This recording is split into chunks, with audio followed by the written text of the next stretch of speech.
All right. All right. We're about to. Yes, brother Onyx is here. Let me fix my light a little bit. Hey, Yeah! there we go. Wow! What's up, Guitar Slayer? How you doing, man? Pretty good. I'm a little tired. I'm not gonna lie. I've been gaming since like 8 in the morning up until this interview. So I'm like confused. I'm like, oh, seeing all the lights. Like, what the hell? That brother was in the trenches, man, on the games. Oh, yeah. Well, it's because I recently got a PS5. So my buddies were like, oh, did you get Call of Duty like 3 so we could play like Black Ops 3 so we could play zombies? I'm like, yeah. So we've been playing zombies this whole time, and then I looked at the time. I was like, oh shit.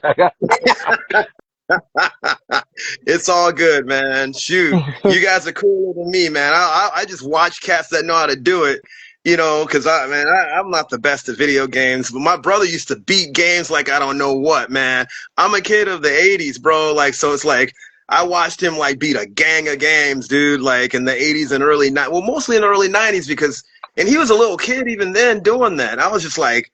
Actually, '80s and early '90s, I forget, but yeah, he did it. Yeah, so I'm like, man, I admire anyone that could rock that. Man, so what's been rocking, bro? What's the deal? You know, Yeah, nothing. I took kind of today off. I was like, yep, I've been doing enough music. I'm gonna do nothing but play video games. But I recently posted a single that I've been working on for like 7 months straight.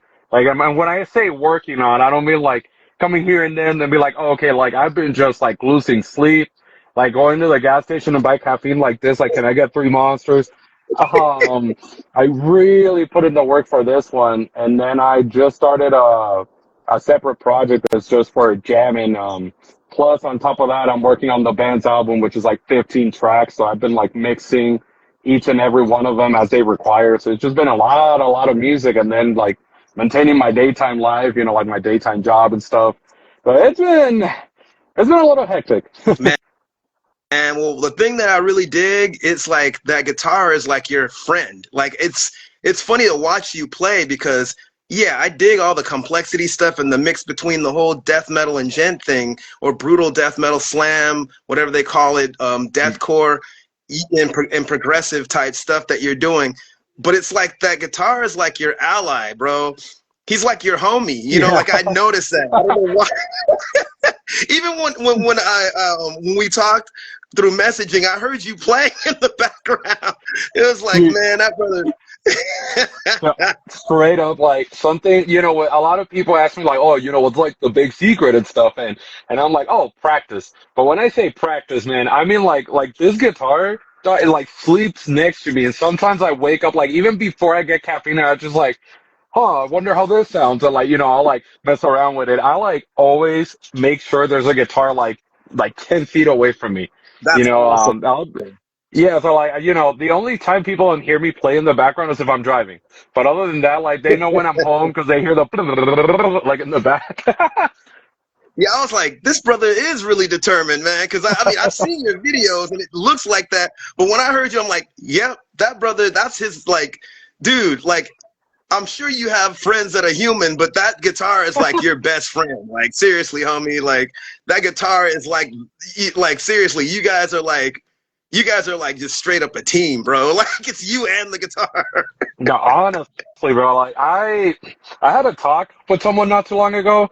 I can't remember. I think it was one of my friends in Puerto Rico or something, and he was like, "Oh, I got an offer to like trade this guitar. Like, what do you think?" I'm like, "Man, first off, do you connect with that guitar?" And he was like, "What do you mean?" I'm like, "When you play it, does it feel like the guitar is also like joining you when you're playing, or does it just feel like, oh, I'm playing a cool guitar?" You know what I mean? I'm very particular on that, like, which sucks at NAM because they'll hand me like this like $5,000 guitar. They're like, try it. I'm like, thanks, I hate it. But it's because I don't like it. It's because I don't have like that connection, so it doesn't feel like home to me. So I like just straight up. I get guitars that when I grab them, I'm like, yes. Like I can tell immediately right when I grab them. I'm like, this is the one, or like, I don't like this. This guy, this Rikio, Rio, I think I'm saying his name right. I don't have my glasses on, but he says with me, bro. You talked to me, and I'm proud of you though. So he did the same thing. And he like, yeah, he's a good Puerto Rican buddy of mine. Awesome, awesome. I Yeah. have some questions to ask, but before I start asking the questions, Mhm. we're gonna talk about all that, like how things, like the scene in Puerto Rico, let alone like versus even here, and but before we start getting into that, because I got a lot of questions to ask, um, I would like to introduce you, and let me know if like I totally miss anything. Mm. Onyx Morales, aka the Human Complex, is also not just he's a guitarist. He's also a scientist because he's into biology and stuff, but also was it aside from the I'm getting nervous, the Human Complex. He was also a part of a group called the Shadow of Intent. He is sponsored, correct me if I'm wrong, by FM Guitars, and also he's worked with Ernie Ball. He recently performed at NAMM, and there's a rad video of you guys. If you're into Paganini, I like Paganini a lot. He does a crazy version of the Caprice. There's a lot of Caprice, but this 24, man, you just nailed that thing. And I'm like, dude, I couldn't make it to NAMM this year. I was supposed to go, but I'm Mm. glad that I saw that video. We would have met if I was there. Uh, And I live in California, so oh, it's like, I mean, okay. yeah, I mean, but something, yeah, something went down, but like I'm glad to have seen your video. Um, and shoot, oh my gosh, he's pretty much like an amazing guitarist, and seriously has done things like just if you guys ever get on YouTube, not only see his solos, but check out the band Human Complex that started off as a solo project, right? Yeah. Um, so I hope that introduction was cool. Let me know if there's anything that I missed. The one thing is that I wish this was true. I wish this was true, but I didn't work with Shadow of Intent. But man, Oh, I wish because they're like such a huge inspiration for that. Like not making it neoclassical, but like close enough. You know what I mean? Some of the guitar riffs I hear, and even I'm like, what? How do you play that, dude? And I watch a dude play it on guitar. I'm like, what the hell? How do you play that fast, man? That's crazy. wow. What was your connection with those cats? Because I saw that like on your page that like it says you kind of worked with them or something, or maybe I'm mistaken. Like Really? on your Facebook page. I'll do that with Tech because yeah, I wish, man, that would be such an honor, but I've never worked with them. Hopefully in the future though, if they're seeing this. And if you're watching the Shadow of Intent, you got a guitar killer right here, man. Like seriously. But Thank you, thank you. right, Nathan Pitter says the bass collab at NAMM you guys did was insane. Oh wow. Dude, so funny story. That Caprice 24 was a project that I've been like secretly kind of like working for a month, right? And Felix Martin from Ephraim Guitars was like, dude, you gotta play Caprice 24. And I'm like, dude, that's a lot. Like, God, okay. So I was like practicing and practicing it. And that bassist that was at my set, his name's Brad Williamson, tremendous musician. He played the show with us in Colorado in November. So he knew the set. So he knew the first two songs, but he didn't know Caprice 24. So I was like, hey man, how do you want to do the trade off? Do you want to just like step out and then I play Caprice? He's like, and mind you, this was the day before. And he was all like, yeah, no, don't worry. I'll learn it. And I was like, what? What'd you say? And he's like, yeah, just send it to me. I'll learn it. And the next day he's like, I can flop through it, but I didn't learn it. He nailed it. And I was like, what the hell, dude? Like, are you That's a serious? hard piece. That's a very hard. Wow. That- So when people are like, "Oh, you must have practiced this like for so long," I'm like, just know that there's people like Brad that practice like the day before, or like when he played his set at the FM booth, he played Dream Theater in a fretless bass, and then instrumentally in a double neck bass, and but he literally learned that the week before now. That's He's like, mad. "Oh yeah, I'll get it," and he nailed it. I was like, "Dude, what the hell?" I have to ask this because I saw and one of your homeboys, and I forgot his name, but he's associated with you. He sent me a video, and I'm tripping off of him. I just saw that you guys were mutual friends. I'm like, are you guys actually slap bassing a guitar, or is that like a 7-string bass? What the heck is that? That's So crazy. So if it's the last video I posted, that's actually my FM 8 string that I am actually slapping. And the whole point of that video is that I'm not that good at slapping yet. Like I can't, like this hand with rhythm was terrible. So I like, any free time I had, I would like literally sit there. I actually have the A string right here. I would sit there and just like, I'd be So watching a movie.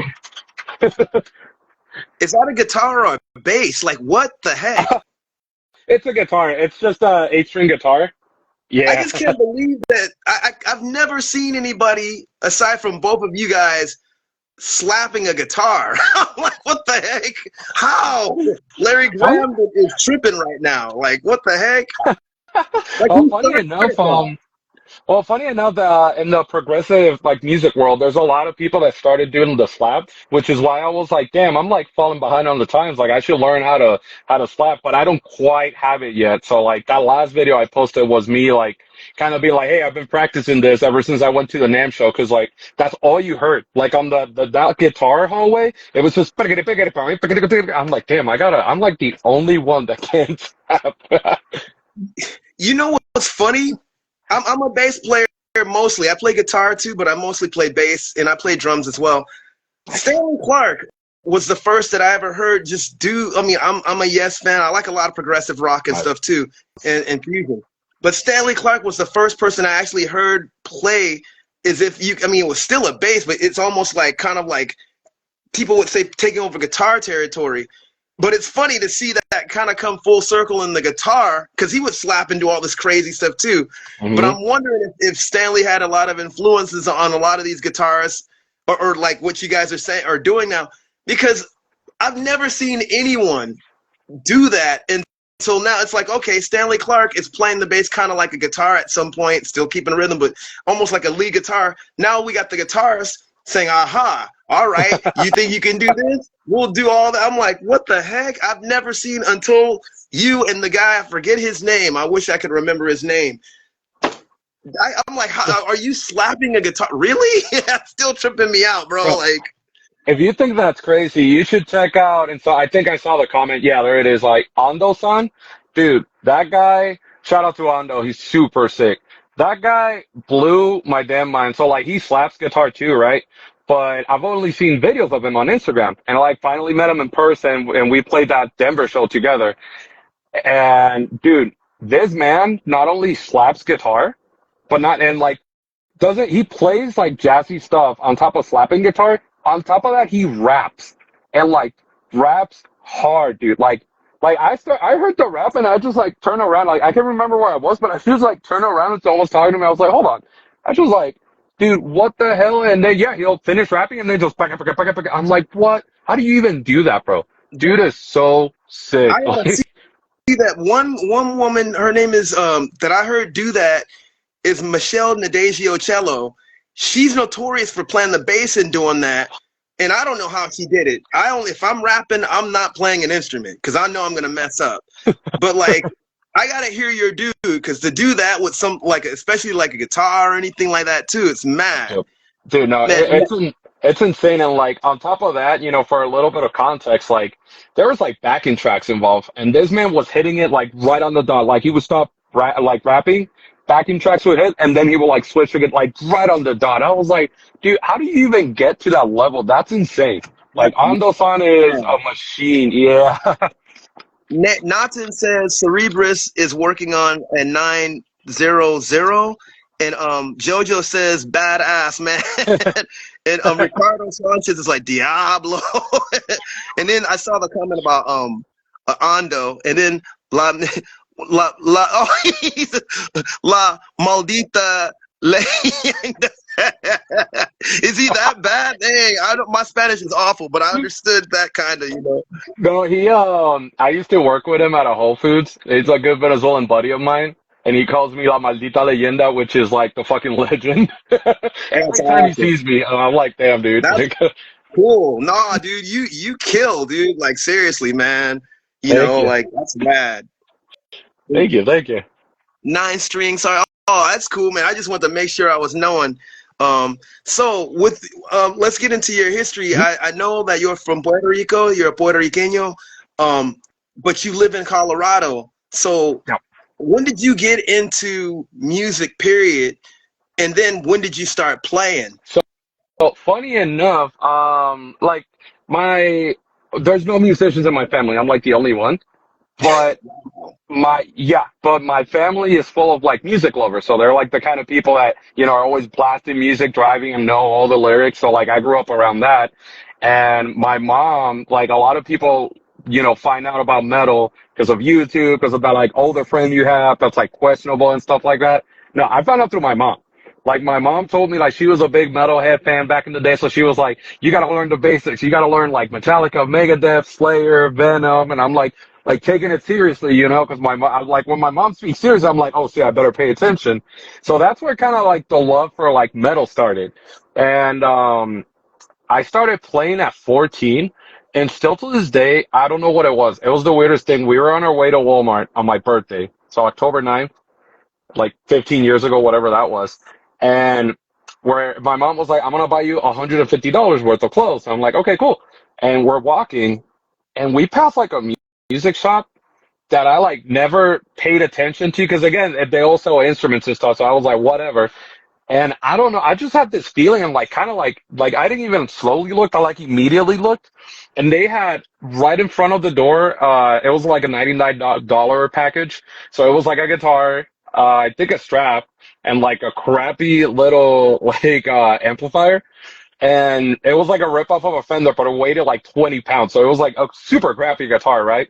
But I just like stared at it. And my mom's like, what's up? And I was like, I want that.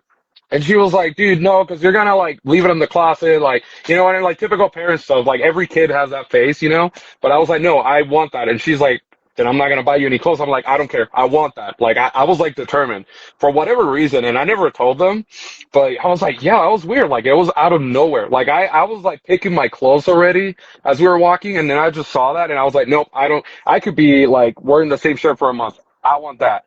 And she's like, okay, whatever. But the whole drive home, she's like, oh, you're just gonna put it in the closet after 2 weeks. My grandparents, she's like, show your grandparents. They said the same thing. From then on, I've never stopped playing guitar. Like after that day, it was like I was like hooked. Like I just grabbed the guitar and I didn't know like tunings. I didn't know anything. I was just like exercising my fingers at first, doing like the 1, 2, 3, 4, the next string and so on. Wow. But I was doing that for like hours. And when I say hours, I mean like I would get home from school at like 3:30 to like 1 or 2 in the morning. Like my mom had to like force me to eat. She would be like, "Did you go to the bathroom? Did you drink water?" And I'm like, "I don't know." Like, it was insane. Like it was one of the weirdest moments of my life. I just grabbed the guitar and never stopped from there on. That's amazing. What were you listening to at that time? And you was it Unlux Kel says, "What's up, dude?" Oh, Who else? There's some other cats that chimed in too. Oh yeah, he's the only cat that's. Oh yeah, he says, I'm self-taught as well. Yep, I'm mhm. self-taught Yeah, too. I know how that I is. like What I like what funny made enough. you? Huh? I'm sorry. What was that? Oh, yeah, I was gonna say, funny enough, I've never taken a lesson, like a guitar lesson on how to play or anything like that, like ever. Like the closest thing was I took drum lessons because I wanted to get better at rhythm for guitar. But then I ended up liking drums, so I was like, oh, screw it, I'll just like learn how to play the drums. Man, when you saw that guitar, what were you listening to musically? And I have another At that, question after that. at that time, it was like mostly like thrash metal from the 80s, because I mean, that's all my mom would play. But, she was also a fan of like, Linkin Park. There was some like Dream Theater involved. So I was listening to like crazy solos, Avenged Sevenfold. It was like the like quote unquote heaviest like mainstream stuff at the time. Um, but Avenged Sevenfold was like the one that did it for me. Like I heard those like guitar melodies and like the Afterlife solo and all that, and I'm just like hooked. Like I cannot explain it to this day. Like I joke with my friends, and it's like it's like a drug. You know what I mean? Like I just tried it once and I can't stop. Like I straight up can't stop. Like it was just love at first sight when Hmm. you saw the guitar. That's a trip, man. 100%. It's a trip Yeah, too, but your 100%. mom, like, because back when I was coming up, I'm probably the same age as your mom. It wasn't too many ladies that were in the heavier stuff. The stuff that they were into was mostly like the hair metal stuff, or when the grunge thing came in, some of them got into that. But man, and then being into punk rock and stuff, of course I met punk chicks and goth chicks too.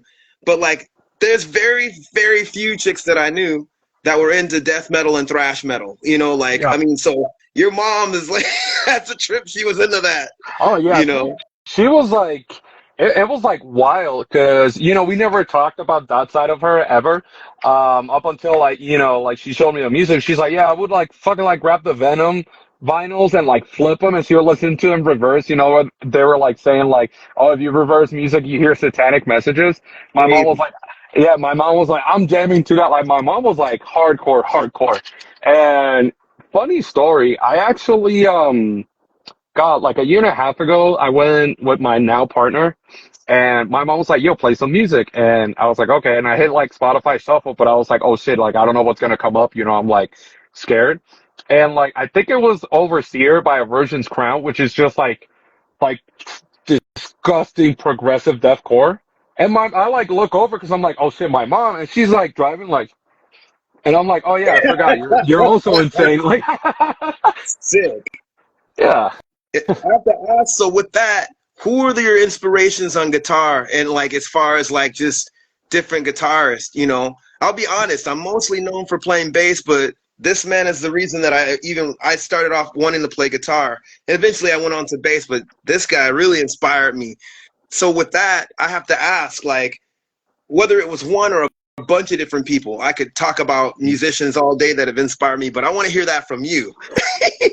Perfect. Man, I'm all over the place. Like, I would say guitar players that like really change my perspective.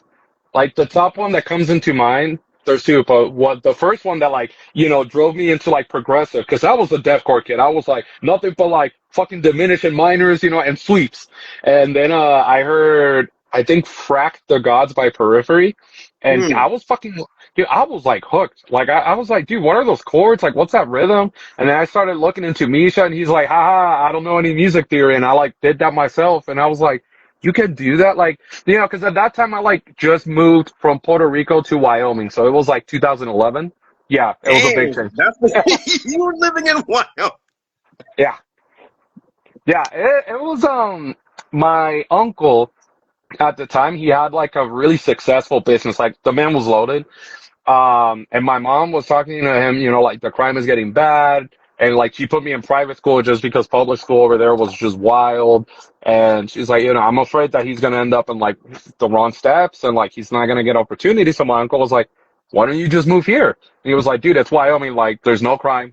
Like he's like, I am literally the only Puerto Rican I'm pretty sure in the entire state.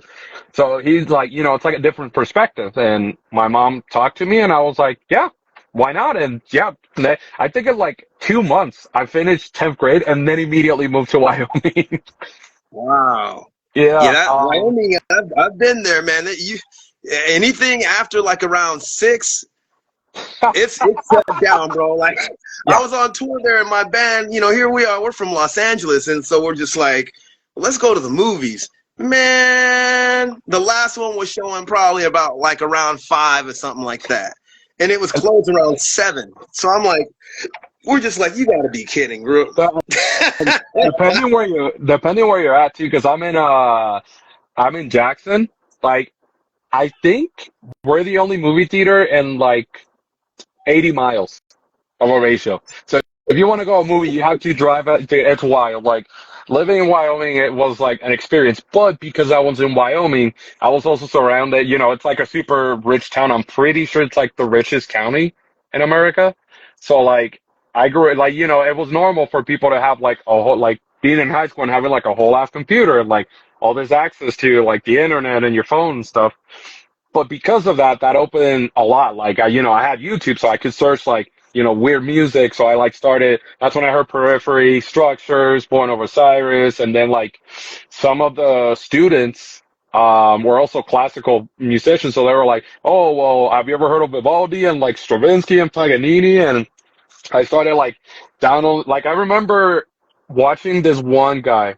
I think it's Alexander Markov, play Caprice 24 in the morning, like before school. I was watching that, and I like took first and second period, but I did not. I was just like in my head, like going through that performance. Then in third period, I had this like elective called Introduction to Instruments, and honestly, the guy was like, "You already know how to play guitar, so pick whatever." And that's who taught me drums and like piano. And I went to him, and he was like, "Hey, how's it going?" I was like, "Teach me how to read music." And he was like, "That's very specific." And I was like, "Well, I want to learn this." And I showed him the video, and he was like, "That's like probably one of the hardest pieces to play on violin, this and that." I'm like, "Oh, I'm going to transcribe it on the guitar. Don't worry." And he was like, "Well, there's like probably tabs if you," I'm like, "No, I want to learn it like on the dot, how it's written. Like I want to learn how to read music." So I learned how to read treble clef just to learn Caprice 24 in like 2011.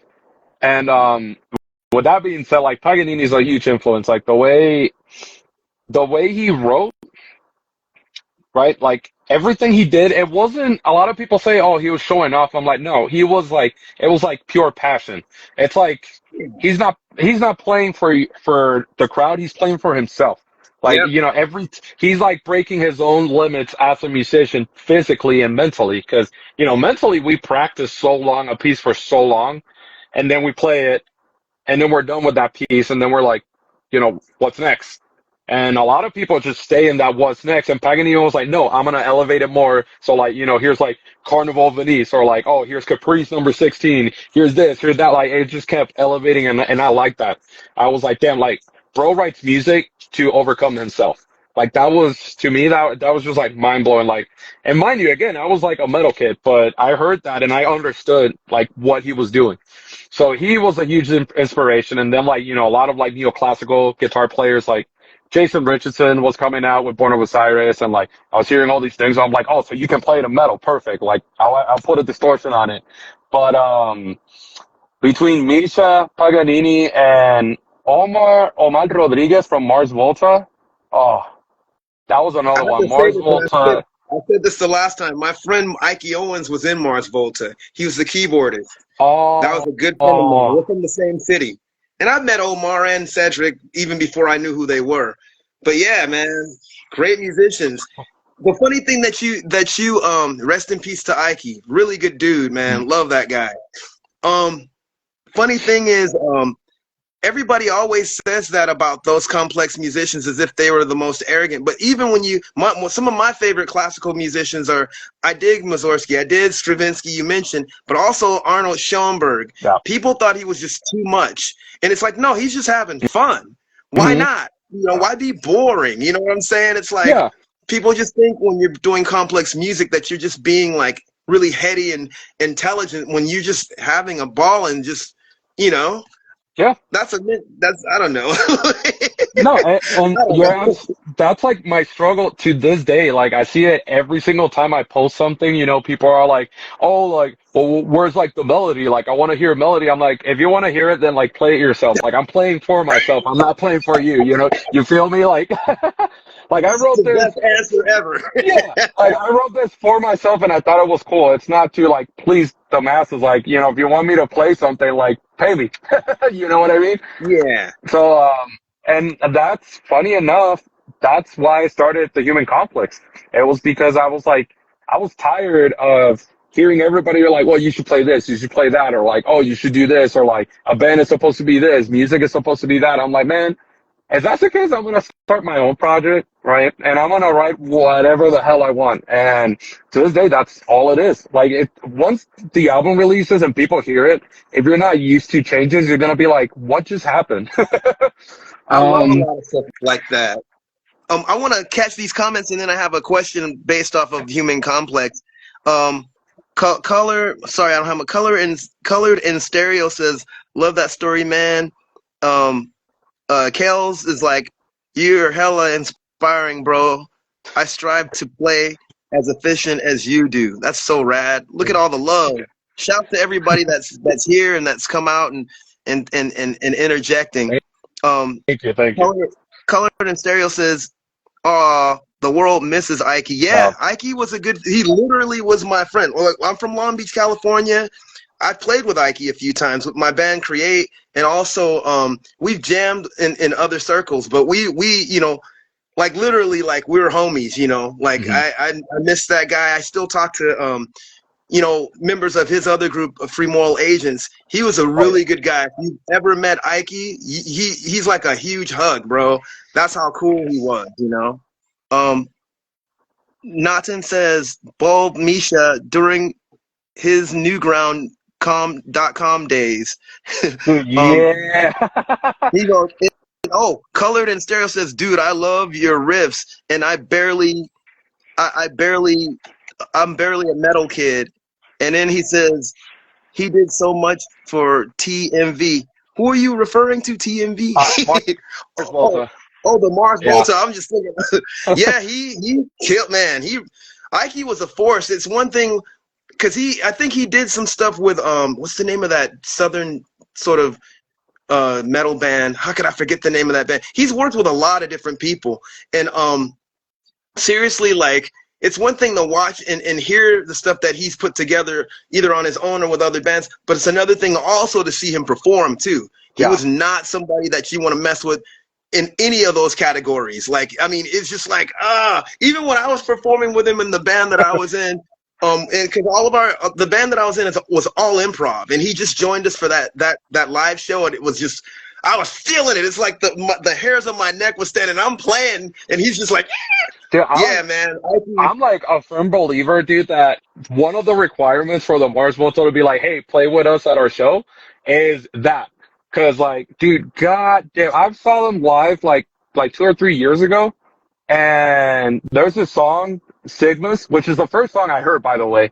And fucking bro play like it was a 10-minute solo, but the keyboard player joined in, and then like the drummer was doing like metric modulations, and they didn't utter a single word, but they were still connected. I was like, dude, that was not a show. That was an experience. That band is an experience. And like every single person they play just knows how to improvise really well and like connect with the music and the members. I'm like, what the fuck, bro? Yeah, man, that's some good stuff. I still need to see him live. Unfortunately, I've never seen him live with them, you know. And even though I've met, like, it's funny, Cedric and what's that cat's name? The guitarist uh, that you mentioned, Omar. Omar. They both lived in Long Beach for a little bit, and it was the first time I ever heard about their former band was through them because Hmm. we met at like a record store in Long Beach, and I'm like, I used to have a natural, you know, we call afros naturals. I'm like, who are these guys? They look like the MC5, so I just went up and started talking to them, and I'm like, oh, dude, you know, and they told me about their older band. My band was going to South by Southwest, and then they're, I guess, gonna play that, and I'm like, if I see you guys, I'll see what's up. But I found out they were originally from Texas anyway. Hmm. But but it was cool, you know, and I think I've seen those guys a few times other, but it was really cool to find out when Ike joined them because they were a band called De Facto before he joined like Yeah. Mars Volta. And man, yeah, dude, Ike, I know Ike more than I know like Ike was the homie. I miss that dude. Ah. Rest in peace, memory eternal, man. Good dude. There's some other cats saying, oops, let me get on these comments. I love how the complex pushes the skill gap on guitar. And yes, you do. He keeps me on the grind. FR. How much music theory do you use and consider while writing all of your harmonies? And then Natin is saying, are you going to be offering any lessons, Onyx? So funny enough, I did just recently started offering lessons. Um, And mind you, I want to make this public, because everybody's like, oh, he knows, like, all my friends are like, oh, he knows what he's doing. Like, look at him go, look at those numbers. I have no idea what the hell I'm doing. Like, I literally just started playing in my room and posting videos and stuff just happens. I'm like, well, I guess I got to do that, and I was at the NAMM show and people were like, hey, do you offer lessons? I'm like, no, should I? And they're like, dude, yeah. I'm like, oh, okay, I'll start doing that. So coming back from the NAMM show, I started offering lessons, and I've been telling people, yeah, DM me because some people want to learn like a specific thing, and if I'm not like super like if I don't understand that thing to like more than 90%, I'm not gonna charge you to teach you something I don't quite know, you know. But yeah, I do offer lessons, and funny enough, I know a lot of theory. So when I went to college for biology and biochemistry, I had a lot of money left over from FAFSA, like a lot, like talking 4 or 5 grand. And I also got all these grants and stuff. So I was like, oh, I have all this extra money, you know, might as well like put it to use, you know, because I didn't do like a super full-time job. So I had free time. And one of the things I started picking at college was like music classes, but music theory. Like I was like, I don't want to get up and play in front of anybody. I want to learn like theory. And I got like far deep in like the theory hole, but still to this day, I don't use a lot of it. I Funny always say, enough. I'll say this. And I teach music myself. Theory is cool. It's just another form of like it's a means to an end, Mhm. and it's just to learn, various forms of communication when it comes to music. But it's not the end all be all. I'm not hating on theory. I actually start from an improvisational base, and then I introduce the more, I guess, theory when it comes to at least bass and guitar and Yeah. drums too. I'm a little untraditional. Like some drum teachers would get upset because I actually I put my students on the drum set. I want them to experience that. Hmm. Somebody was asking, I want to start posting stuff, but I don't want to deal with the possible hate. Can I interject on that real quick, By Onyx? all means. Here's the thing. You post it because you dig it. Forget what they think. I've had all Mhm. kinds of crazy comments of people saying things about some of the performances that I posted, but it's not for them. And if somebody's in, but also people will be inspired to actually play and do their thing too. Onyx, you want to interject on that? I'm sorry, I just wanted to touch that because No, I have people that are afraid to do that. no, you're good. And that's actually a question I get a lot. They're like, dude, how do you deal with the hate? You know, because people are like, oh, it's fake, blah, blah, blah. And like, number one, sometimes I respond to it because a lot of the videos, what I do is I do a live take with like the monitors on. And then like once I do the take, I'm like, okay, that was good. Then I go and like EQ it for like Instagram purposes, or like, oh, there's like a lot of high end because I didn't level the distortion like a good person. Um, and you know, when people are like, oh, it's fake, well, I have to phone audio video to like post it, but that also gets me a lot of views and like gets attention too. So like, it's like a win-win. But the other half, it's like I told my mom because she was like, oh, you get a lot of hate, this and that. I'm like, I'm a dark skinned Puerto Rican that moved to Wyoming. I get hate regardless. You So, will. but yeah, regardless of it being on the internet, like just walking or driving, you know what I mean? So like, I'm like, whatever, you know what I mean? And half the time it's like drunk, like older guitar players that are like, that's not how you're supposed to play guitar, like that type of stuff. So I'm like, it doesn't matter. You know what I mean? I would say like, don't even focus on the hate. Like people are gonna hate regardless whether you post stuff, you don't post stuff, like whatever you do, there's always gonna be hate. But that shouldn't stop you from creating art at all. Exactly. Never let no one stop you. I'm like Exactly. this, dude. At one point, I went to not to expound on me, but I just hate when people. My thing is this, dude. If you're having fun and if Mm-hmm. you want to post it, go for Mm-hmm. it. Don't let nobody freaking stop you from doing anything, dude. Yep. At one point, I'm totally making. I do a lot of experimental stuff, so I challenged myself after I left bands that I was in just to perform alone, and I used a lot of noise and a lot of other things just to get it. Some people hate it. Been kicked off as a stages or whatever, off of a stage, but then some people were really like, "Oh, dude, that's Mm-hmm. cool." I'm like, "You can do it too." Somebody's gonna be Yeah. inspired by you doing that, you know. I'm Funny, so funny. sorry. This guy says, "Don't let anyone yuck your yums."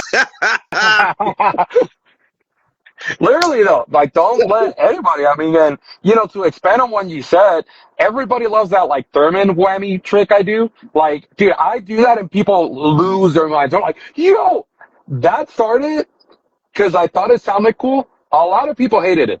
Like the first time I did that, they were like, "That's stupid. You should just do like the bends or like tremolo like a regular person." I'm like, no, I kind of like how like spacey and alieny it sounds. And guess what? Now dude, the amount of people at NAMM that like saw me with a fucking whammy guitar, they were like, "Do the thing." And I'm like, dude, and then lost it. And, but when it That's started, rad. it was something that people hated. Like, a lot of people are like, oh, yeah. I'm like, well, fuck you, I like it. And now, now I'll like tell you this, people, Leo Theremin would love it. yeah. Yeah, and I've actually had like, funny enough, I've had people that like own theremins, and they're like, dude, it's like you're playing theremin on guitar, and I'm like, that's exactly what I wanted. That's rad. That's so cool. Yeah, so like, dude, stuff stems from hate. I mean, look at, again, going back to Moore's Volta, like, look at how much there's so many people are like, yo, that isn't music. What the hell is that? I consider everybody, like both Cedric and Omar, and everybody that has played in that band ever, to be top, top, top tier musicians. Like, if you sit down and you listen to a record, you can be like, oh, this is like too experimental, but, and like, sure, it's a lot of stuff that a lot of people hate, but when you really study it, it's like some of the most not impressive but amazing like musicianship you've ever heard. Oh yeah, it definitely Yeah. is. I'm gonna quote one of my friends. He's actually a rapper. Rest in peace. He's Puerto Rican too, by the way. It's Nick Navarrete, aka Gaja Polymorph from Acid Rain. Shouts to those brothers. I like what he said, and I said this before. It takes experiments, not experience. Exactly. Yeah, that sums up just basically any form of creativity. Hmm. And that just burns everything in comparison because you don't have to be beholden to that. All the stuff that came before was an experiment. And you know this Hmm. being a scientist Yep. yourself, and it just, you build up. And that's cool. I didn't even know that you were rocking the theremin like that. I got to see that. That's awesome. Because I like theremins a lot. Yeah. I actually play my bass to stuff like that. Like, Yeah. No, bowling and all. yeah. And I mean, obviously, I'm like a little bit of a nerd. I'm like into Doctor Who and like Star Trek. So when I heard that, dude, I lost. But, well, I heard it and I was like, yo, that's pretty cool. But then people started telling me, like, it's like this instrument called a theremin. I lost my mind. I was like, yo, I thought that was like an edited effect. Like, you're telling me I can buy this instrument and fucking just sit in my house like, wee! Like, that's crazy. Yeah, I love those things, man. My homeboy, Joshua Ruff, he makes these like sort of monotron things that he makes it out of an Altoids box, but it sounds like a theremin. It has all these like Aw. oscillating effects. I'm like, oh, and I dance to that stuff. I'm like pop locking and all that. It sounds sick, man. Like, I dig that, man. Yeah. Dude, if you ever come to LA, man, we got to do like a little improv thing. Yeah. That'd be ill. I'll be so down. I miss doing improv with people so much, dude. So, because every time I play, like, I want to play with people, they're like, well, you're like too good. I'm like, no, that doesn't, like, no, let's just like come up with something. Like, there's this guy named Oscar in Wyoming, amazing drummer. Like, bro can make a beat out of anything, dog. And it's like funny because, he plays in like a pop punk band, so he plays that two step really good. But dog, you sit him in a kid and you just give him some chords and dude goes crazy, like crazy. It reminds me a lot of like Eric Moore and that like Tram project with like Tosin Abasi and Adrian Terrazas. Dude goes crazy. And dude, those are my favorite moments when I improv with people. God, I love that more than like the riffing and the metal. I love improvising with people. So yes, please. Now I have to ask you this. Oh, before I do that, let me get with the comments. Don't thanks to you, Bogle. Thank you, man. Just rock that Yeah, madness. thank Don't worry about these you. cats. Um, and flutters go crazy. And some of your guys' names, I'm sorry, I'm like butchering them right now. IMSX Nitty. I don't know. But I have to ask this. Are you a King Crimson fan? Yeah. Yes. What era King Crimson? Or all of them, all of it, or just like Dude, all of it. It's like, and that's another thing too. Like a lot of people like stick to one, like if for an artist, like they stick to one era, like one genre. Dude, if that artist like evolves, I'll listen to that evolution because I'm like, I get it. Like you play that for long. You said what you need to say. You're saying something else.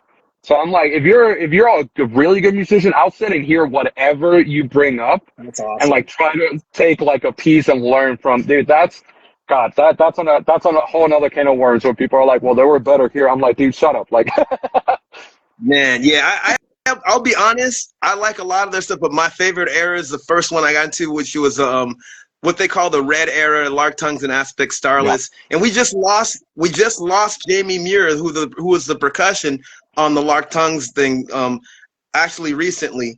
But man, that had a huge influence on me a lot, especially like the bass playing, just the dark, like a lot of progressive metal. That I would say bands like that, especially King Crimson, played a huge part in that. Yeah, Yeah. I mean, I could talk about Tony Williams' lifetime before, but I'll say King Crimson, that particular era was just like bam. Like a punch to you're like, dude, what just happened? Yeah, Most no, deaf. 100%. We have a fan, from India. He's a Oh, big fan from India. That's awesome. That is so rad. I'm so glad that all you guys are coming up, man, and checking us out, man, and giving Onyx that love. dude, that's crazy from India. Wow. That's rad, man. So with that, Now, I have to ask mm, this, and I'm gonna make some quotes from go ahead, no one worries. weird dude from wait, what is it? Is like one weird dude making weird music. I think that was what you said at one thing. So with that, I have to ask.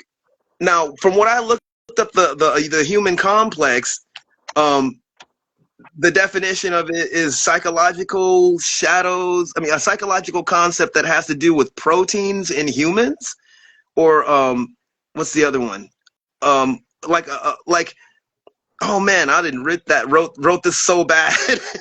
Also, I kind of like was wondering, was the human complex your pseudonym or was it just a band? Because it was your solo thing, but it became a band, like, so Yeah. is it more kind of your alias? And also the fact that you're a biologist, did that play a part in that?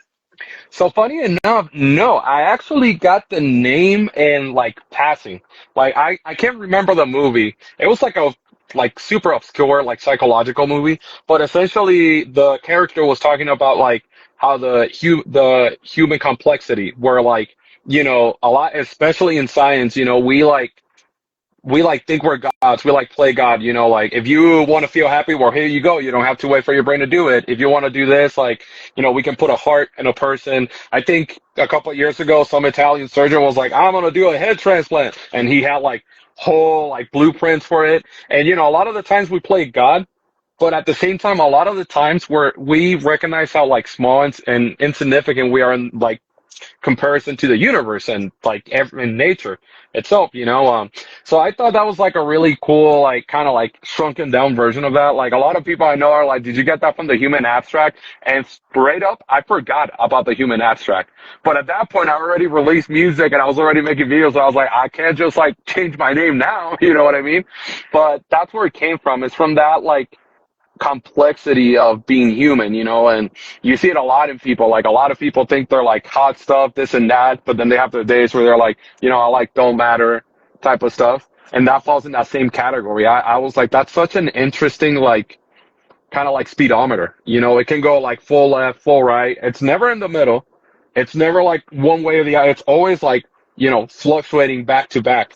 So, that's where I got the name from, is that like complexity of us like trying to like, even like in science or transcending God, or like in art, trying to become something else than human. But at the same time, we're like, super microscopic in comparison to like reality itself. It reminds me of this Bible verse. I think it's either in Psalms or Proverbs where it says, "You are like gods, but you will die as a man." Like basically Yeah. saying, you're like in the image of the Most High, but at the same time, you're still finite. There's still Hmm. a lot of things you don't know. And you, unlike the Most High, will expire one day, Yeah. at least, like this part, like, so that's an interesting dichotomy, really, Yeah. Um, and it's amazing because when I was thinking of your name, I'm like, is it a play off of words? Because you do complex stuff, but yet you're human and you're still, like that's very interesting, kind of like a double entendre, to be honest. Oh yeah. It Yeah. was that the context. The context. I'm sorry. Well, funny enough, it wasn't. I like kind of like ran it down, like ran it through with like the guy that does the vocals, which is my best friend Chandler. Shout out to Chandler. I don't know if you're still playing Rocket League, but he like said that he's like, it's really funny because like it fits so well, and I like gave him the rundown, like like as humans, blah blah blah, like this and that. But he was like, what's really funny is that like you do play complex stuff, and a lot of people think you're alien, but you're like human, so it like fits. Like he like Mm. summoned down. I'm like, oh yeah, well I guess that fits, you know. And he's like, it sounds mysterious. It sounds like like psychological, and it just stuck. And to answer your second question, I actually yes, I intended that to be the band name, but because I was the only one like doing videos, because I was like, well, I want to like keep the band page alive, and I want to show people like I'm actually doing music stuff. People just started kind of associating the human complex as my pseudonym. And then like when I went to NAMM the first year, I like screwed up on the name part, and I thought it said like what band are you in? And I was like, oh, the human complex. But no, it said what's your pseudonym? Like what's your nickname? So I put the human complex there, and then on the bottom it says like ONYX Morales. So people started like referring me out to like, yo, it's a human complex. And I was like, that was like looking like we're the band members, dude. Like, and it's also like I just like accepted it because in reality, this album we're about to drop soon. Whenever I like get super motivated to mix, um, I did all the instruments. So like everything you hear on my videos, like nothing, I do all of that. Like the drums I program, but I know how to play drums, so I know how to make it sound, real, or like what would I do if I was on a kit. Same with the bass. Like I learned how to play bass properly like 4.5 years ago.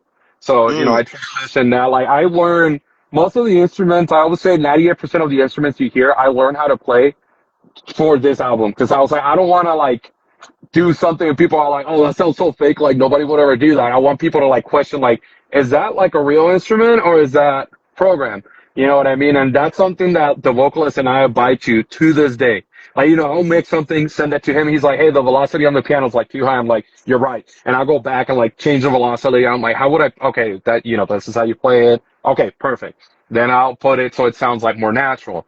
Um, so yeah, and I just I was like, well, I'm already like doing all the instruments, all the mixing, the mastering, like, yeah, screw it. I'm the human complex, I guess. That's rad. It reminds me of a guy that I just interviewed, and we'll take some of the audience thing. If you look at some of the past, I interviewed him maybe a week ago. He goes by Eli Arnold, but his name switched around as Alien Lord, and he does a lot of progressive metal stuff too. You guys should meet. I was laughing. I'm like, all right, dude. So just listening to your story with the name, even though it's a little bit different, I think it's like amazing. I could see you guys totally collabing together because of even some of the things that you kind of going through, kind of on some science fiction stuff or just some deep stuff, like. But Yeah. that reminded me of him right away when you said that, even though it's kind of a different story. I'm just gonna call you Nitty because I can't say your whole name. He has a question though. What is the method to playing something fast and being consistent with the pattern? Cause I can play 130 BPM, no problem, but when it gets to 150 to 300 BPM, my pick gets stuck sometimes. Playing for 2 years and 5 months, and I still got. I mean, I get that question a lot. It's like really hard to explain, but essentially it's like you got to make sure that when you play fast, a lot of people, you can ask them like, hey, play fast, and they'll play ridiculously fast. Bet you anything if you ask them, like 50% of those people, now what you play it, at half speed or play it at like 50 BPM slow, and they can't because they only know how to go like that speed that fast or just like ridiculously fast. And part of that is just practicing like all my solos and all the stuff I post on Instagram. Like I don't just like a lot of people think I'll like sit there and like record in one take and I'm like, there you go. Like no, I sit there like, I start slow. I'm like, hey, does it like in my head like melodically does this make sense? Okay, then when I'm going, where would I go after this? Like, okay, that makes sense. And then I'll practice it like slowly, slowly. Then I'll like start speeding it up, speeding it up, speeding it up, and find my limit. And depending on how I'm feeling, because I have those days where I'm like, I want to be better, I'll like tone it down like 20%. There are some days where I'll write something at like, I like my limit's 135. I'm like, no, I'm gonna do 140, and I'll just practice it for like a week straight. But that consistency and practice and like not just understanding the speed of what you're playing, but actually understanding what you're playing, like note by note, knowing where your fingers are going helps so much. Like tremendously. That's to me, that's the secret to playing fast. Like a lot of people are like, oh, if you put your hand this way, you're like, it doesn't matter. If you know where you're going, you're obviously you're gonna reach a limit, but that limit can always be pushed a little forward with practice. Here's a question, even to piggyback on that. When you're playing fast, is there a certain way that you have to loosen your fingers and stuff? Or like you just keep practicing? Like it reminds me of some of those Indian raga musicians, and even people like John McLaughlin, who's totally influenced by like a lot of that stuff. Do you feel like you have to just kind of start really slow and then just work that up? And could that take hours or days or just time? Is it timeless, you know? Um, it depends. There's a lot of stuff that it's like already like kind of like my quote unquote exercises, like like the sweeps, the connective sweeps are things that I practice like constantly. So like if I throw it in a solo, it's kind of like, oh, okay, I know like where my limit is with this and like what to do here and there. But there's certain things like when it's more melodic or it has like tricky like like like that sort of stuff that I have to like practice typically for like an hour or two to kind of get my brain to like, okay, this is what we're doing. This is like the structure of what you're doing.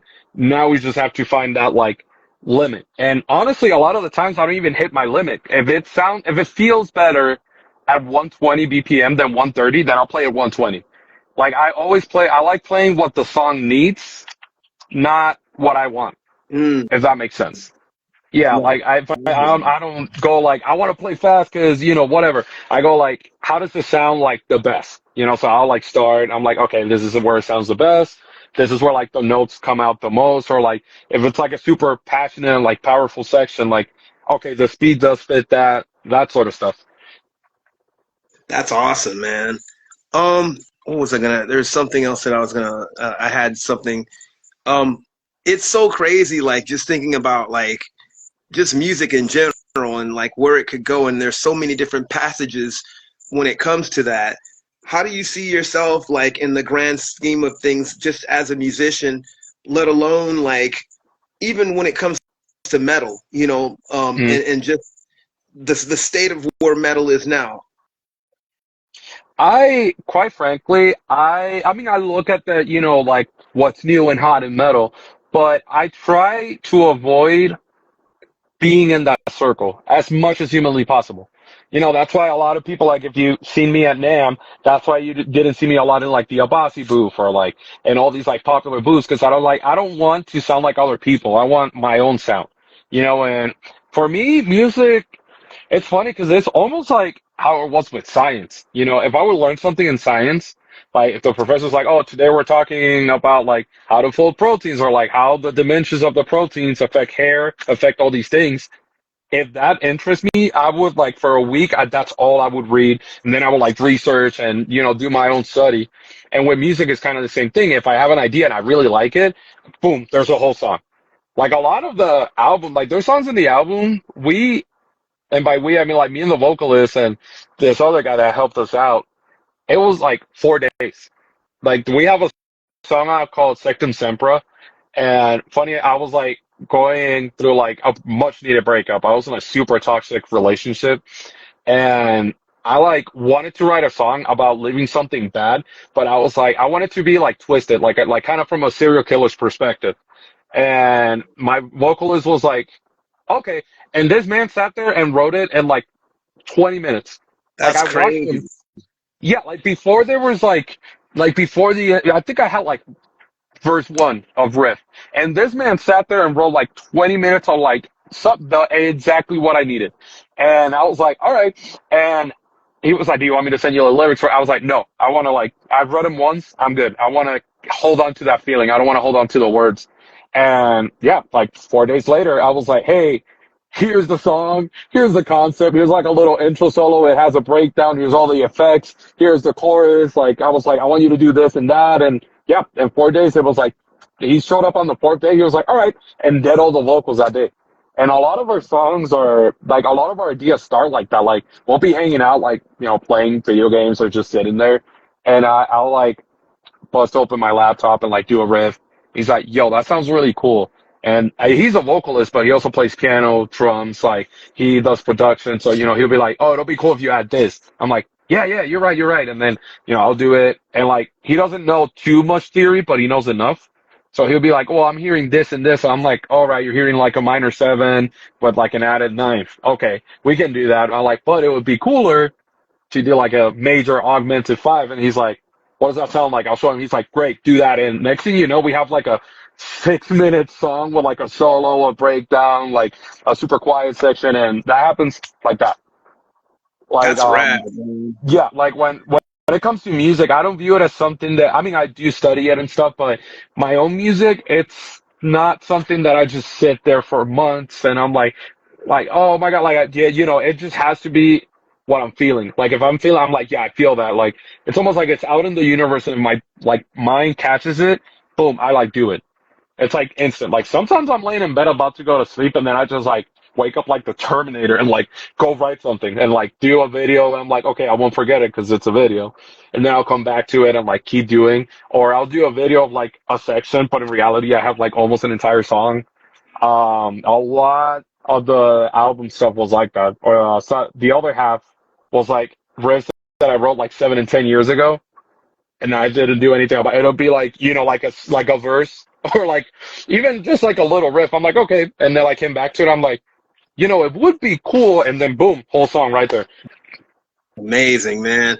What you said about waking up, even earlier when we were talking about your guitar, reminded me of just something that I was listening to about how Keith Richards wrote the riff to Satisfaction.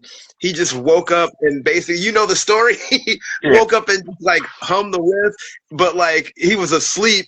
And he's like, man, I had to put it. It's like, and then he, I guess the whole tape went on or something like that. I forget, but that's how he got the rhythm, even though like the thing went on because he fell asleep right after it. It was so funny, Yeah, man. no, that's how it happens.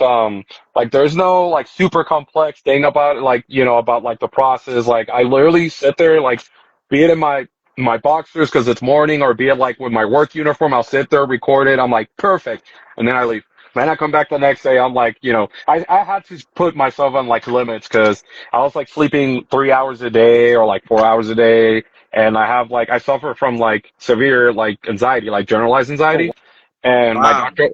my doctor was like, dude, like if you're taking anxiety medications, you gotta sleep. I'm like, you know what? You're right. You're right. So I'm like, okay, it's like midnight. I should probably go to sleep. I work out like noon tomorrow or something like that. But before I would stay up the whole night and then work a whole 10-hour shift like that, then go home Oh, and sleep. Yeah. yeah, I can't do that, man. Dude. Nitty says, in his last comments, they said, man, I understand. I'm a break 300 BPM soon. He's all, I strive for speed. Let me see if there's other comments. Ooh, I'm seeing other. Oh man, this screen is tripping. Come on. Oh, it says, yo, I need to do lessons with you. I love your stuff, man. Sleepwalking. Through Y'all got life. some interesting names. I cannot read. Sleepwalking says, well, I'm going to just call you Sleepwalking. I can't talk. I got a crazy middle name myself. So, but yeah, that's rat. I have to ask this, especially Huh. you being a drummer. Do you blast? Funny enough, that was the first thing I learned on drums. The I first love thing blast beats, but I love actually, playing blast. It's an addiction, bro. Like I yeah, love oh my playing God. blast. Yeah, I felt so. I remember like when I like did the blast beats, I like felt so powerful, man. I like walked that whole day like at school like this. Like people would be on my room, like get out of my way, dude. Like, dude, oh my God. Like the first I was blast beating because I mean I like I said I was like before progressive metal I was like a super deathcore kid, but it was that fucking part in Disengaged by Suicide Silence, like then he's just like daga, daga, daga, daga, daga. I'm like, bro, that sounds so sick. How do you do that? And I kind of like figured it out. And then because I wasn't like trained in how to like really use double pedal, for blast beats, I found out because again I have anxiety, so like I was always at that time I was unmedicated, so I was always like shaking my leg and like twitching and stuff. So I was like, what if I use that with the pedal? So I learned how to blast beat with one foot, and then my teacher was like, "Yo, you can do a double bass." I'm like, "Yeah, but it sound I like the 1 foot. It like levels me out. And then it got real crazy when I got into Black Dahlia Murder. I learned Moonlight Equilibrium on the drums. I learned like everything went black, and you can tell that it was lunchtime because I would like leave my class, and instead of going to eat, I would run into the music room, and my teacher would go out, we would go out for lunch, but he would give me the keys, and all you would hear is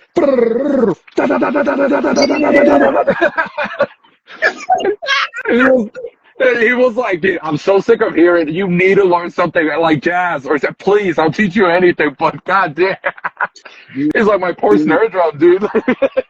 It was fun blasting, and I'm a 1-footer too. I could play double bass, but it's funny. Rob Alanes, he played in Evil Dead, he played Winter Thrall, and also Despise You. A bunch of power violence and old death thrash bands and stuff like that. But he always was like, man, I'm still a 1-footer. Dude, I think even Mick from Napalm Death was talking about 1-foot blast and stuff. It's like, because some cats be cheating with the double bass, but there's still a way. I mean, Pete Sandoval and Mike Smith from Suffocation were freaking like they're just freaking titans with that, man. They just ripped. They could rock a double bass and a single bass at the same time. Which reminds me, anyone ever tell you kind of look like a younger version of how could I forget the homeboy's name? Terrence Hobbs from Suffocation when he was younger. They never told me, but that's like the best one. Like, I think the one I get the most, which is really weird, they're like, yo, you look like Snoop Dogg. I'm like, are you trying to say I'm like, man, I'm like, are you trying to have my family looks like Snoop? I can't see that, but I can see Terrence like when he was younger. Yeah, that's crazy. no, I'm like, I say the same thing. I'm like, dude, I don't look like Snoop Dogg. And I'm like, also, are you trying to say I look high? Like, what, what are you trying to say?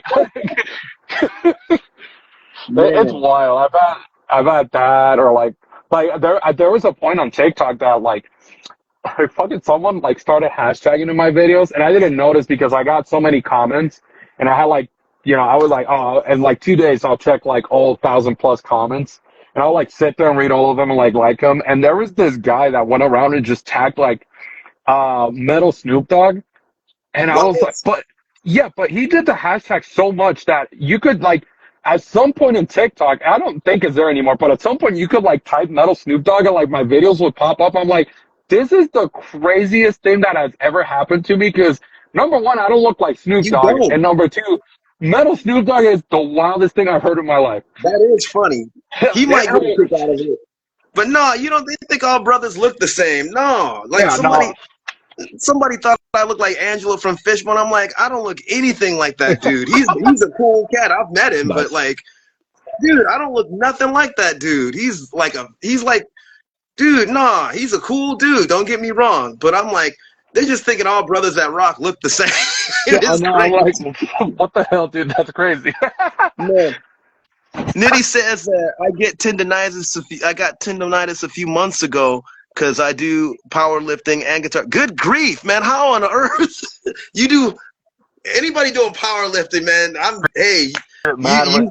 can't do that, man. So if I do like 3 push-ups, I'm already shaking and stuff. Like, yeah. I'm not buff, man. I gotta get yoked up. My cousins, man, they were all yoked, but man, I'm the runt, man. My brother's even yoked, but I'm like the runt. Same here. Like all my cousins are like beefy, and then there's me like, oh, saw dude, like. They call you Flacco. Flacco. Yeah. They'll be like, yo, let's walk over there. I'm like, yo, we walking, man? That's crazy. So you better get my skateboard on me, Yeah. And it is funny though. On a more serious note, on that end, to tell you how much I practice, I actually got. I mean, medically speaking, it was mild, but I had tendonitis in my left hand from playing too much. Like, it wasn't, like, I remember asking the doctor, like, is it improper technique? Like, what am I doing? And he was like, well, no, your muscles are fine. They're just overworked. Like, you literally exceeded, like, you got tendonitis from, like, overworking your muscles. So, like, I think it was for, like, a whole month, like, maybe a month and a half or two. I can't remember too much. Like, my hand was like this. Like, I could, like, bring it down, but it was, like, slowly. So when, like, I had to grasp over my left hand, I was like, how did you reverse? Are you okay? How did you reverse it? Shots and muscle relaxers. Mm. Yeah, which is wild because they gave me Flexeril. They gave me like 10 milligrams. They were like, "Oh, this is like a light muscle relaxer." I'm like, "Oh, cool, dude." I took that. I couldn't walk, and then not because I was like super high, because my muscles are like, "Nah, you're going to sleep." And I was like, "Okay, like I guess I'm going to sleep." But yeah, like little by little, it was just like gone down, and like the doctor was like, make sure to massage your head. It's gonna hurt, but you gotta keep moving it slowly. And still to this day, I kind of feel it sometimes. But I got really good about stretching my wrists and like my tendons when I play guitar. That's why a lot of the videos you'll see me do kind of like this. It's to kind of let loose of those muscles there because they're getting a little tense up. But that was rough. Like I couldn't use my it was so rough, but I was so addicted to guitar that like I couldn't play with this one, but I would like still like grab the guitar and have this hand like this, but I would just sit there and like practice with my right, like alternate picking and stuff. That's Yeah. insane, man. That's And insane. my mom would get so pissed. She's like, rest. I'm like, I am resting. And she's like, no, you're still fucking like doing the thing. Like, calm down. Wow. Man, that's amazing, bro. Like seriously, like um shoot. I'm glad. Well, I think there's other stretches and stuff that you could use and stuff, right? All these yoga cats do that. I don't know much about that, but calisthenics. But man, I'm glad that you're still playing and you rock, no matter what Thank you. anybody says. Oh, me No too, matter man. what anyone says. And at this point, like I said, like the hate comments is just kind of like, whatever. You know what I mean? I'm like, someone out there gets it, whatever. Oh yeah, And I'm like, no, yeah, I get it, and that's why we're yeah, not acknowledging these hating ass people. yeah, and like We don't honestly, acknowledge them. like my main worry, which is, there's the other side, which I'm super grateful that people take the time to comment, which is why I could have like 30,000 comments and I go like every single one. There's people, comment like, yo, like your music is so beautiful. Like I heard that and repeat, and that like inspired me to practice, or like, yo, you're like, they'll say like, oh, you're so good at guitar, like, or you're such a good musician, beautiful composition. But for like all those hate comments, I look at them, I'm like, and then I just keep scrolling.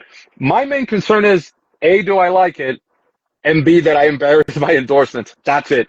Other than that, I really don't care. Let Like, me like, tell you this, and this is the thing that's really cool. The fact that you got those endorsements, that's awesome. I know very few mhm. people that have. The fact that Ernie Ball, legendary. The fact that, I don't know much about FM guitars, but they seem to be having some really cool stuff from the things that I've Oh seen. yeah. How did that even come about? That's awesome. That shows that you've been putting in work and that your work is still on point.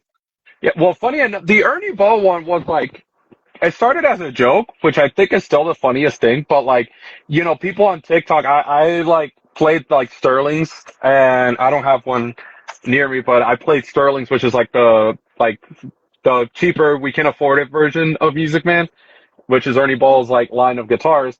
And people saw that and people were like, dude, he's doing it on like a $500 Sterling. That's crazy. So they were like tagging Ernie Ball, like, endorse this man, endorse this man. And I didn't think, I was like, they're not gonna, they got Jason Richardson and John Petrucci. They got Omar. They got St. Vincent. Like, I don't think they're gonna, funny enough. And they started liking my videos. Then they started commenting. And I remember I was talking to one of my friends. I'm like, dude, I'm like, really nervous because they're like huge. Like, what do I do? And my friend's just like, just fucking send them a message. Be like, hey, I want to work with you guys. And they're like going to ask you some questions. They're going to see your footage. And I sent that message at night, like I think at 1 in the morning on TikTok. And dude, and if my girlfriend were here, she can vouch for me. I was like panicking because I don't like, it's not that I don't like going out of my way. Is that I don't like going to people and being like, yo, let's work together. Like, I'm like, there's so many questions like, am I worthy enough? Like, number two, do you want to work with me? Number three, like, do I have like enough followers and this and that? And when I woke up, that man was like, yep, send me your email. I'll send you the contract right now. And I woke up, I was like the whole day, I was just like at work, just like big eyed and just like sat like, oh my God, what is happening? And God, like ever since then, like I was really scared being with Ernie Ball was gonna be like, oh, I gotta be so efficient. Everybody that works there is so cool, dude. Like they take the time to like shake my hand on like a NAM. They talk to me like on Instagram too. They're like, yo, sick video. Like sometimes they share it. Like super cool cats. And with FM guitars, one of my Puerto Rican buddies. was with FM, and he was super close to Felix. You know, they were like big friends and all that. And I was like, dude, that's crazy. Like Felix Martin, like he's the one with the fucking like double nick. That's crazy. And he was like, yeah. And then like a couple of days later, he was like, hey, I sent Felix your stuff. And then like I noticed like Felix Martin is following you on Instagram. Like FM Guitars is following you. I was like, what's going on? And he was like, yeah, like send him your videos, and told him like, oh yeah, he can work with companies because Ernie Ball gives me that freedom. And then he like sent me Felix's like number, like personal number, and I was like, yo, I can't message him. He's like, oh, he's already waiting for you. I like That's so messaged him, and cool. yeah, and I was like still so I was hesitant, but it was because I'm like people gotta realize like I'm a bedroom musician. I went by myself in a room. I played for myself in a room. So like these were like huge steps. So I was like super hesitant. I'm like, I don't know, like what do I gotta do? And eventually bro was like, look, I'll sell you one guitar at 800, which is the A string. And like this one has been like unique. Like at every NAMM show, people stop and they're like, "Yo, let me play that." Like, and you know, people compliment the neck and like the feel to it. So he sold me like a super unique guitar, and I like fell in love with it. And then after that, I just started posting videos, and you know, he was like, "Oh, okay, cool." Then the second year in NAMM, he was like, "You're gonna play a NAMM," and I'm like, "What? What'd you say to me, man?" And I'm like, "Dude, I play like small shows. I've never played." He's like, "Nope, you're gonna play a NAMM," and he like pushed me to play, which I'm super grateful. He's such a good mentor. Like he tells me what to do, like when the do's and don'ts. Like, oh, when you play live, do this, do that, and like, you know, I was like, okay, I'm like panicking, and I was like, I don't have a 7 string. He's like, you can borrow one, which funny enough, at the time it was this like Goku one prototype that they made. Wow. Yeah, That's nice. he like he had it at he like built it as a prototype for NAMM, but I was like, yo, screw it, I'll play that one. I was so panicked, I was so nervous, and like my anxiety was getting a hold of me, and I didn't have medications. I was like losing it, and yeah, I was just like, whatever, I'll grab it. And I played. I remember playing like starting to play, and I was playing, and I just look up and like at NAMM, you know how they have like those big halls in between the booths. That Yeah. was like packed with people like just like I fucking like to my soul, and I just looked up, and I was already like panicking. So when I looked up and saw people, like I was like, hell no, dude! Like I just like looked down. Like people were stopping, and I was sitting down, and people were like sitting to eye level to watch my fingers, and then I like played with the A string too, and dude, it was just like out of hand. And then after that, it was kind of like everybody was like, "Yo, he like plays like that for real? Like that's crazy." And I was like, "Yeah, well, how do you fake that? Like, can you fake that?" Because again, I'm like so like unknowledgeable of like you know like stuff like that because I just play and that's it. Um, and no, yeah, after that, it just kind of skyrocketed. And, you know, Felix was like, dude, you really have the chops. Like, you got to start, like, you know, he tells me, like, you got to start posting more singles, like, post more music. Like, you got to play shows. Like, he was the one that pushed me for that Colorado show. He, like, put my band in there. And it's just like like, he's such a good mentor, and he takes care of us so well. Like, if our guitars need fixing, or like for NAMM, he was like, oh, let's just all stay in an Airbnb. And it was super nice. Like, he treats us like family, like friends. I both of those companies have never treated me bad, and I'm not saying that because I work for them. I'm saying like I would not work for someone that treats me bad. I like immediately dip, but with them, it's like it doesn't even feel like I'm working for them. It feels like I'm like we're friends. You know what I'm saying? And still, like, still to this day, you know, I'll like text Felix on WhatsApp. I'll text him something stupid. He texts me back something stupid, or he'd be like, "Hey, check out this new video we posted, or check out like this guitar I'm working at." And yeah, it's just so wholesome. Like, that's what I like the most about my experience so far as a musician is that it's been nothing but wholesome. Like meeting big time musicians, or like musicians that I consider heroes. They're like, oh, I watch your videos. You're like fucking crazy. I'm like, you know what I mean? It's just been wholesome, every single part of it. That's beautiful, man. No, I love hearing that, man. And you know what? Mm. You put in that work, and you've been showing a lot of cool stuff, bro. So Thank you. it's just amazing that you're getting the props, and you're real cool. You're very like down to earth. You're not Mhm. heady. Thank God you're not. You know, Oh, and but you are an amazing musician. Like I dig thank you. what I've seen, and I know, like, I mean, when I saw you, I'm like, man, let me hit this cat up and see if he's down to be interviewed, you know. And I'm glad that, like, we got this going. And seriously, Thank you. man, keep on rocking madness, bro. And music is inspiring. It's so cool to see people that are asking you questions on here because they obviously like what you're doing, and you're inspiring. And plus the fact that we're all in the same thing, man, like just Hmm. learning music and just trying to make sure that we learn from everybody, and Yeah. that's rad that these people are telling you, what they've done, and also how they've been inspired by you and how much they dig you. So that's the thing that's important about music. And those Yeah. people are going to seriously, like, that's what's important, Yeah. like, even I'll be honest, just to parallel me, even as like a person that has worked with even like a lot of youth. I'm into punk, hardcore, metal, and prog rock, all that avant-garde jazz and everything. But what got me, what woke me up was like the youth that probably wouldn't be into that, but they want to learn some kind of pop tune or whatever. Hmm. And it just clicked, like, okay, out there, if that pop tune is keeping them out of the gang, I'm Hmm. down, dude. Let me teach them that. So the fact that somebody's here and they were learning guitar and you're inspiring, man, just know that's the cool thing, man, and that people Yeah. dig what you're doing. Yeah. It's Sorry like, for being long-winded. no, you're okay. It's actually, that was the next thing I was gonna say. It's like still to this day, like crazy. Like even when I go to NAMM and like these musicians that are like touring, millions of followers, like stop me and they're like, dude, you're so good. Like it's so wild to me that so many people like, because to me, right? To me, I don't see myself as like big time like Instagram musician or like a musician in general that's like recognized. I just see myself as like a bedroom artist. Like all I do is from like this little corner I have, and like in Colorado, it's like a studio, but it's a room. Like, I go in there with like a cup of coffee in my pajamas, like, all right. So having people being like, dude, you changed my life. You like inspire me to do better. I'm looking into like Ernie Balls and like FMs. Like, oh, I'm starting to play more classical and stuff. I'm like, dude, that's crazy. Like, I was like half asleep there. Like, I played that in my PJs, or I just played that because I thought it was cool. It's really crazy that, that was the definition of me, that your actions can save someone's life. Like, me posting a silly video, like to someone that could be the coolest thing they heard, and they can have the same effect I did with music and like start playing guitar.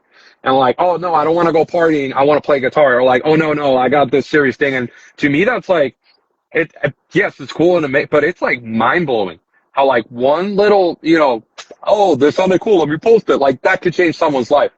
Sure changed mine. Like I said, I was a bedroom artist, and like the whole reason why I started the project, it was like in part that like, oh, I'm tired of people telling me what to do with music. I want to play whatever I want, but it was also like an escape because again, I was in this super abusive relationship and I couldn't get out of it, and like that was like the thing I could control was like the music.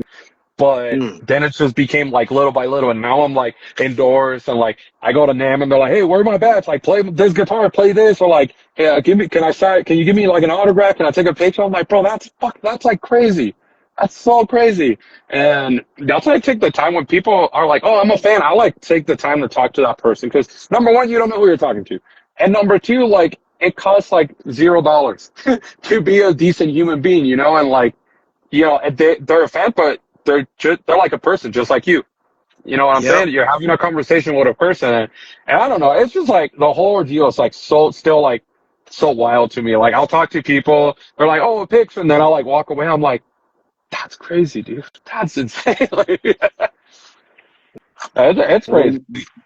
just to know, man, you keep on rocking that madness, and it's a great thing. I wanted to ask you something I almost forgot.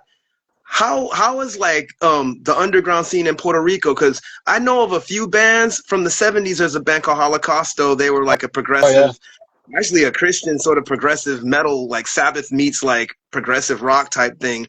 But then there's groups like Deathless, and Hmm. in the '80s they were like a thrash metal band. What is it like there? I never really hear a lot. I hear from Brazil, which I love a lot of bands from there. But what Yeah. about Puerto Rico? And Puerto Rico, it's like, well, I like go back, like legend has it, because this is my mom's story. It's like, right now, like reggaeton and like Latino, like Latin trap is what's like hot, right? But back in those days, it was metal. So you were two categories. You were like into metal or salsa. There was no in between. Wow. And a lot of people, like my mom was like, oh yeah, you heard like Metallica in the cars, like in the beach, like people would just like hang out and like listen to music and everybody had like that long, like Stranger Things type of hair, you know what I'm saying? And I was like, dude, and to me, that's like, as like the newer generation, that's like crazy because all you go to Puerto Rico and all you hear is like reggaeton or like, like trap or like salsa and all this stuff. But back in those days, it was metal. But hidden under that layer is I've found actually after going to NAM the first year, I found some of the most talented musicians I have ever like just met in my life. Like the skills aren't even it. Like I know this guy Juan Antonio, he does like jazz fusion music, and he like I when he told me he's like I'm Puerto Rican. I'm like when really you learn you play when did you learn how to play that? And like this last name I met a progressive kind of like math rock progressive rock band called Lilac Stranger. Shout out to Lilac Stranger. I love you guys. Um, that just like blew my mind too. It was like it's like a combo of like Mars Volta with Chong with like a little bit of Dance Gavin Dance. Like there's so much musicianship and like in my head I'm just like, damn, so like surrounded by reggaeton and like all this stuff, you guys like made a band and like you played this music, right? And it's like wild. Like when I say wild, I don't mean like a couple of chords. I mean like dudes like shredding on guitar the whole time and doing like super big like jazzy chords and like tapping them. I was like, what the fuck? Like I can't even do that. You know what I mean? So they're like the downside is like because reggaeton and all these things are big, those musicians don't get attention. But thankfully, they come to the States or they like tour the States or tour, like Lilac Stranger. I was like, yeah, we just toured Japan, which I was like, that's insane. So they get recognition outside of the island. Thankfully, thank God, because I'm like, dude, people need to hear this. This is like the craziest thing. And I also, my good buddy Israel, what's funny with him is when he started playing from a very young age, and even when he was like 10 or 12, he was touring with like Tego Calderon, like Ivy Queen, and like all these big time rappers that like hired him to play guitar. And instead of like staying there because he made so much money from it, he used that money to like, number one, secure a house. He's like, all right, perfect. Number two, now I get to play the music I want. And he plays like, I call it like progressive 80s because it's like 80s metal, but dude is so good at like jazzy licks and just like the chords he chooses and the progressions. And I was like, damn, dude, like I was just so mind blown that music existed in the island. Because as far as I know, like living there, I've never met musicians that played that. And then like Wow. coming back to that, I was like, oh, you guys are here. Like you guys do, that's insane. Like I'm like, fuck, like I always view Puerto Rico as like, it's like reggaeton and like nothing else. But in reality, like under that, there's so much talent. Man, yeah. I was wondering like if there was like kind of shows like underground punk shows or anything. And of course, like, I got thrown like Tego Calderon and salsa music. But I was wondering, I'm like, man, especially like you hear about Brazil, you hear about Mexico, you hear Hmm. about like, those places when it comes to like underground music, especially when it comes to metal and punk. But what's it like in the Caribbean? Like what's it like in Puerto Rico or Cuba or Haiti, or places, that are like that, And so I was like, I had to ask him about this. No, yeah, it definitely exists, and like, it's honestly, in my opinion, it's very beautiful because, like, living in Colorado, like, there's a bunch of metal bands, and I don't mean this in like a narcissistic or a cocky way, but it's like they all choose like one genre, and they all play like one style. You know what I mean? And in Puerto Rico, because it's such a hard like competition that it's like to like people from the States going there, it's like almost impossible. Like everybody always like strives for like the highest quality or caliber that they can. And they're because of doing that, like pushing their limits back to back, they come with this like original, taste in music or like original like way of playing. So they like it unintentionally like stick out. So I kind of like it sucks because I know a lot of them like struggle because they can't find like to play shows or to teach or all these things. But like as a musician, I'm like, dude, that's like that's what like made you stick out from everybody else. Because, over here, like a lot of people are like, oh, let's just start like a slam band and that's it. Over there, it's like, no, I like this type of music. I know it's like, like it's progressive. It's like niche or whatever, but I'm going to work so hard on it. And eventually you just come out with like this like super amazing musician. And I, God, I love that so much. Like, that's why when I meet people from Puerto Rico and they're like, oh, I play like, math rock or like progressive metal, I'm like, immediately tell me your Spotify. Or like, oh, I don't have Spotify. YouTube, I don't care. Like, I'll listen to that right now. Like, let's go. That's awesome, man. And it's cool, man, that, it's a trip to connect. That's why I started, doing a lot of what I'm doing with this platform too. And I have another platform called Audio Ventures, which is more on experimental music. Nice. And other stuff too, but definitely is on. I'll send you a link from that. But Kid Navajo was giving you props. Put Fire Player, and then he throw the horns. Nice. Always throw the horns. Let me see. There's another cat. What's his name? Blaine Fleury. I like that name. That's sick. Yeah, that is pretty cool. Skill levels are 1,000% from the 80s and 90s. Fellas like you are killing it. Love modern boundaries pushing. Thank you so much. Yeah, that's good. Yeah, all that. I love music that sticks on the edge. People call it avant-garde or experimental, but they still have that mindset where it takes experiments, not just experience. That makes the experience. Like, I mean, it's why like people like, again. It's funny that people like Cecil Taylor and Sun Ra and jazz. Some people look down on them, or Ornette Coleman. But the thing is, seriously, those guys were very much innovating all kinds of different people within jazz and outside of jazz. I mean, shoot, Sun Ra influenced the NC5 for crying out loud. Man. Kid Mosquito says, glad to see Latinos breaking stereotypes. That's right. Come at Chain Reaction in Anaheim. Yeah, I live near Chain. Oh, is Chain Reaction still going on, bro? I know they were doing that pay to play thing. Are they still open? I'm mostly playing LA now. I haven't played in Chain Reaction in decades. Last time I was there, I think I saw either 90 Pound Whistle or The Locust. That's another. I don't know if you know who The Locust is. My friend, I know a few people in that band, but if you're into hardcore, like imagine hardcore meets like Frank Zappa or something like that. Like just you got to check out The Locust. They're not around anymore, but Plague Landscapes is the album that I think you would like even more. Like they're awesome though. Okay, I'll have to check that out. But yes, let us know when you're touring, and with that, I'm gonna ask, give your social media. We're gonna wrap it up, and also what I usually do at the end is give your word of wisdom or advice to people, or if you have any questions that you want to ask, or anybody else in the audience, ask your questions before we wrap it up. I'm sorry, I'm like. No, that's okay. Me too. I'm like trying to focus so hard because I like don't do interviews, and again, to me, this is all like bedroom stuff. So with people, I'm like, oh, I have to be like serious and like answer these questions. Words of wisdom. I know this is something that people say a lot, but when I say practice makes perfect, it really does. Like, don't practice like, oh, I'm gonna practice half an hour because quote unquote I have to. Practice for yourself.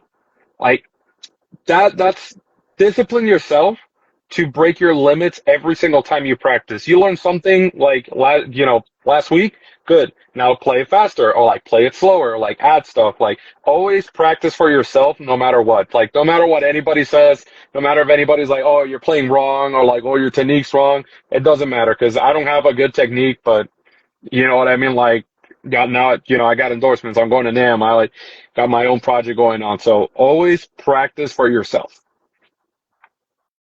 That's awesome. Now, give your social media where cats could find you at, or like if you have a Cash App they can give to, or just support you. And All in every social media except TikTok and Instagram, it's gonna be, sorry, TikTok and Facebook, it's gonna be the Human Complex, just as is. At Facebook, it's gonna be Onyx Morales, and TikTok, I believe it's Onyx Morales 95. There we go.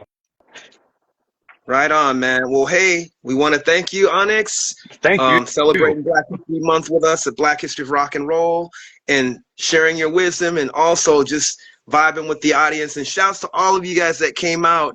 I'm glad that you guys like got in on the conversation and engaged us, especially with this brother and what he's doing, you know, like musically. Good to see the fans and how much love they've been giving you too. And Seriously. what I'm going to say is peace and blessings to you. Best in the album, wa Memphis Cadusa, how do I'm like, I mean, Black History of Rock and Roll, Black History of Rock and Roll, Black History of Rock and Roll. Peace.